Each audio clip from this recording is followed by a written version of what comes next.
They did not receive the love of the truth, that they might be saved. So if their goals are strictly earthly goals, cultural goals, political goals, and not eternal goals, they're going to be caught up in what could potentially become a false revival. Because if it is not centered on the true gospel, if it is not centered on Christ and what the scriptures teach, it'll be of the enemy.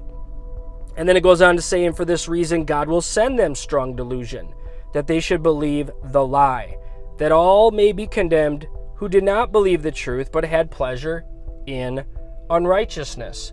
Our goal as the body of Christ is to snatch as many souls out of the Roman Catholic Church, Mormonism, Jehovah's Witnesses, the New Apostolic Reformation, Islam, or any other false religion naming the name of Christ, in order that people might know Christ and get back to what Charlie said it was his original goal, which was to make heaven crowded. You cannot make heaven crowded if you are confirming or affirming false religion. And so I think Charlie started something amazing.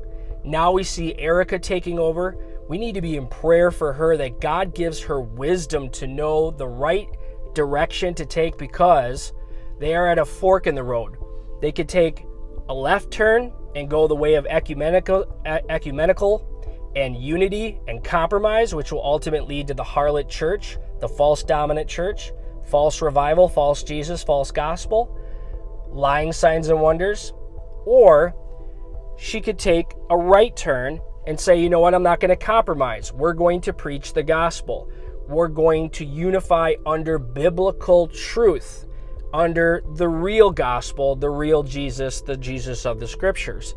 That is going to be something extremely difficult for her to do, because largely the success of TPA USA has come through blurring the lines, the doctrinal distinctives, and the theological distinctives in order to promote political unity to get Trump reelected. Now that that goal is met, will they continue on that path of trying to win the culture? Or will they gain an eternal perspective in which people, souls, and their eternal destination is their number one goal?